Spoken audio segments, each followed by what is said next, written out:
Assalamualaikum warahmatullahi wabarakatuh. Ada banyak orang bertanya pada saya via WA maupun bertanya lewat telepon secara langsung. Bagaimana menyikapi tren kurban patungan yang saat ini banyak dilakukan di kantor-kantor, sekolah-sekolah, kampung, musola-musola, juga masjid-masjid. Satu sapi seharga 21 juta misalnya dipikul 7 orang atau patungan 7 orang dan setiap orang membayar 3 juta. Hal ini kemudian menjadi pro kontra di tengah-tengah masyarakat. Yang tidak sepakat berpendapat bahwa itu hanya bisa dilakukan oleh orang yang punya hubungan keluarga. Tidak bisa dilakukan dengan orang lain, apalagi laki-laki dan perempuan. Bagaimana nanti naik sapinya di akhirat kalau yang kurban bukan muhrim? Jadi kacau nanti jika istri naik sapi dengan orang lain. Itu alasan dan logika mereka yang tidak sepakat.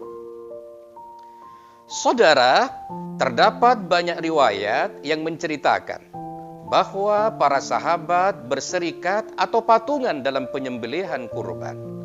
Tidak ada keterangan bahwa dalam perserikatan atau patungan itu harus punya hubungan kekerabatan.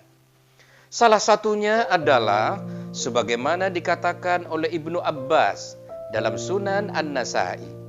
Kunna ma'a Rasulillah sallallahu alaihi wasallam fi safarin fahadara an-nahar fashtarakna fil ba'ir an ashratin wal baqarati an sab'atin. Kami bersama Rasulullah sallallahu alaihi wasallam dalam suatu perjalanan. Maka saat tiba waktu Idul Adha, kami patungan menyembelih onta untuk 10 orang dan sapi untuk 7 orang. Begitupun saat kejadian haji yang tertunda dalam peristiwa Hudaybiyah. Para sahabat juga patungan dalam menyembelih hewan, bukan dengan anggota keluarganya, tapi dengan orang lain. Oleh karena itu, secara fikih, menurut jumhur ulama, patungan dengan orang lain dalam berkurban bukanlah hal yang terlarang. Saudara, polemik kurban patungan ini mengingatkan saya pada kisah menarik yang dituangkan dalam buku Tambak Beras. Saat itu Kiai Haji Wahab Hasbullah didatangi seorang tamu dari kampung. Kepada Kiai Wahab, sang tamu cerita bahwa dirinya habis datang kepada Kiai Bisri Sansuri untuk bertanya tentang masalah kurban. Tapi jawaban Kiai Bisri tidak sesuai dengan yang ia harapkan. Begitu kata tamu tersebut. Kiai Wahab pun bertanya, apa yang ia tanyakan kepada Kiai Bisri? Begini Kiai, saya mau kurban sapi. Sapi itu kan untuk 7 orang. Sementara jumlah keluarga saya 8 orang. Saya tanya kepada Kiai Bisri, apa boleh saya kurban sapi untuk 8 orang? Kata Kiai Bisri, tidak boleh. Padahal anak saya masih kecil-kecil. Yang terkecil masih 3 tahun. Sapinya juga gemuk. Kalau cuma untuk 7 orang, bagaimana dengan anak saya terkecil saat di akhirat nanti, Kiai? Nanti tidak bisa satu kendaraan dengan saya. Susah nyari-nyarinya nanti. Bagaimana menurut panjenengan?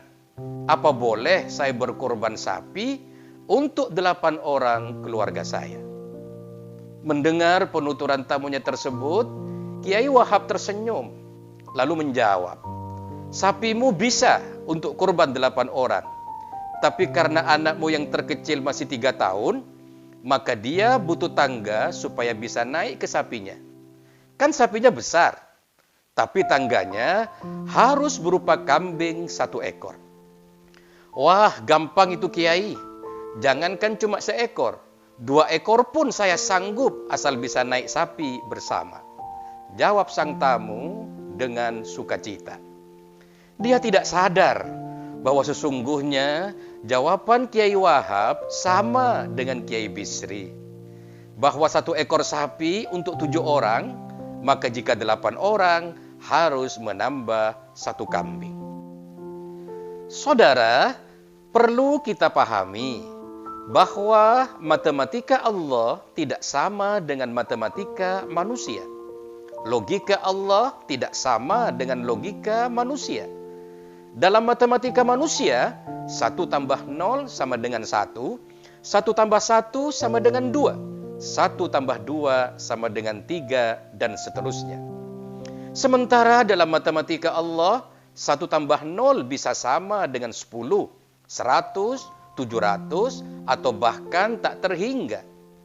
Dalam syariat, berniat melakukan kebaikan tanpa sempat mewujudkannya sudah diganjar dengan 1 pahala kebaikan oleh Allah Subhanahu wa Ta'ala.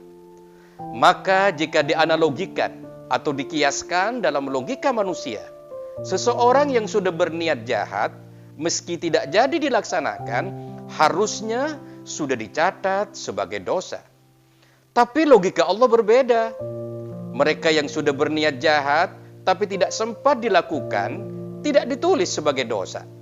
Malah justru dicatat sebagai kebaikan yang berpahala, jika saat mengurungkan niat jahatnya itu dikarenakan takutnya pada Allah.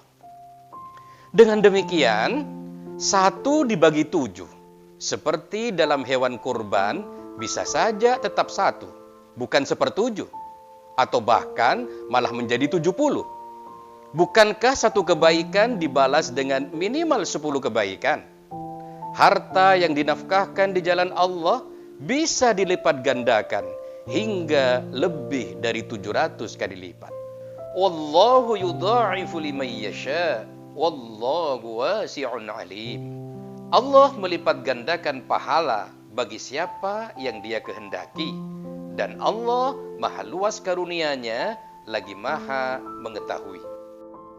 Saudara, sekali lagi, matematika kita tidak sama dengan matematika Allah. Logika kita tidak sama dengan logika Allah. Tidak penting kita menghitung berapa balasan yang akan kita terima dari amal kita.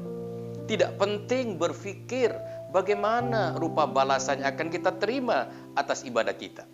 Tidak penting kita membayangkan bagaimana cara Allah membagi-bagi pahala.